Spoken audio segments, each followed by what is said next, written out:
Hello, good morning. You've tuned into ET Now, and this is Buy Now, Sell Now. I'm Cheryl D'Souza, and along with me is Alex Matthew. And Alex, a brand new week. I'm unsure how happy this Monday will be for you, given that across Mumbai you've not been able to see the sun today as well, given the gloomy weather conditions. And you can see that also replicate on the markets as well.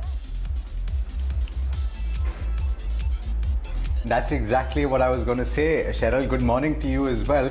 The markets are looking a little bit like the weather is looking here in Mumbai, a little bit muted and overcast, and that is evident in the way that Nifty 50 is currently performing, down about 0.6%, and you have across the board you have cuts. So let's look into some of those performers on the Nifty 50. Then right on top you have the oil marketing companies, BPCL and IOC. Perhaps on the back of the feeling that crude oil prices might actually come down a bit on account of that deal that was struck between OPEC plus countries. But then reading down the list, you have about 18 other advances on the Nifty 50, the likes of NTPC, Divi's Lab, Tata Consumer looking reasonably good. So is Wipro. But at the bottom of the list, and this is going to be something that we're focusing on the Lens conversation today as well, Cheryl, that's HDFC Bank. That's the biggest loser. It's a heavyweight, losing as much as 2.6%, proving to be a drag. And HDFC also losing about 2% in trade. Concerns about gross non-performing assets and the earnings missing estimates. We'll talk about that a little bit more. A few other banks are looking particularly weak today. IndusInd Bank down about 1.4%. Kotak Bank down about 1%, Axis Bank down about 0.8%, the entire banking pack as a whole looking a little bit weak. Now, if you zoom out a little bit though, and you go past the mid caps and you go to the further end of the spectrum and you talk about small caps, that's where the action is, and that, Cheryl, is the ray of hope or the ray of sunshine in today's day of trade. At least the small cap index gaining about 0.4%, and there seems to be a little bit of interest there, and that on account of that you have the overall market breadth that is favoring the gainers, despite what you're seeing on the large cap end or the mid cap end of the market.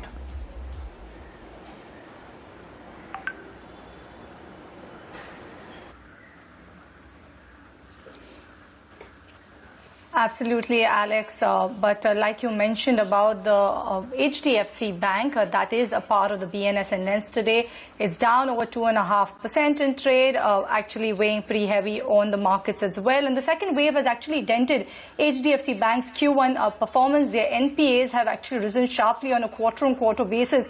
If you look at the way how the earnings are panned out, their net profit rose by about 16.1% on a year-on-year basis.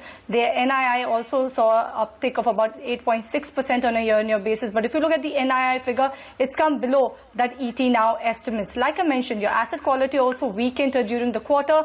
You had gross NPAs that were at 1.47% of the gross advances in Q1 versus 1.32% last quarter. So there you go. Your gross NPAs have seen an uptick as well. But despite the tepid quarter, the brokerages continue to remain bullish on the particular stock. You have CLSA that retained their buy stance. They're expecting the company to manage the NPA spikes, whereas Bank of America is expecting the bank to show strong rebound from Q2 onwards. So you have brokerages that are still actually reposing faith in HDFC Bank. But let's go across to our experts for today. We have Kunal Bothra as well as Gaurang Shah joining us. Good morning, Kunal, as well as Gaurang. Thank you for joining us on Buy Now, Sell Now. But Kunal, I'll come first to you. How is HDFC Bank actually looking on the charts? One of the first private sector bank to come out with their Q1 earnings. Gross NPAs, NPA front, definitely a bit of a cause of concern coming in for HDFC Bank. But how are the charts looking like? Going ahead, do you see there will be an uptick on this particular counter? No doubt it's under pressure today because of the earnings. Good morning, Cheryl. So I think interesting prospects for HDFC Bank. Now, what has happened is on the charts, the stock had given a breakout just about a couple of weeks back when it crossed about those 1500 levels. Now from 1500 to 1540. So as you can see, I mapped up one of the key indicators in technicals, which we call it as Ichimoku patterns. And the key line which had managed to cross above the cloud indicates that HDFC Bank was a chart which managed to break out somewhere in the month of June end and July first week. Now from there on, the stock has consolidated. It's been an underperformer. But what I've marked up for HDFC Bank is that major green line which is marked as major support zone for the stock. Now typically when we see breakouts of these stature, we expect that the support holds on for the stock and you see a gradual build-up in recovery. So that support level for HDFC Bank is close to the 1450 mark, which also coincides with the previous price lows for the stock over the last couple of weeks. So I think in that prospect, I believe if the selling can gets absorbed and HDFC Bank manages to hold on to that 1450 mark, then I believe that there could be a stronger case which could be built in that the stock may gradually see a recovery over the next maybe couple of months. So 1450 mark is what the level I would watch out for. If the stock manages to hold on in the near term, then I believe that there is a stronger case of a recovery for HDFC Bank. Okay, at least on the charts, at 1450 is a clear mark to pay attention to. But Gaurang, coming to you, good morning to you first of all. And one of the factors over the years that the investor community has gotten used to as far as the HDFC Bank is concerned is that net profit gain number on a quarter, every quarter, you have a 20% growth. Is it time to write that off and say that at least for a while, that might be a little difficult to achieve? And how does a long-term investor look at HDFC Bank now in the context of the banking system as a whole? Thank you, Alex, and morning to all of you also. First of all, a disclosure from our side. We have a buy recommendation on HDFC Bank, and in fact, we like all the four entities, that is HDFC Limited, HDFC Bank, HDFC Life, and HDFC MC. And this bank continues to remain a value stock in a long-term investor's portfolio. If you have to reflect upon the history, 5-year, 10-year, then numbers are witness to tell you the story.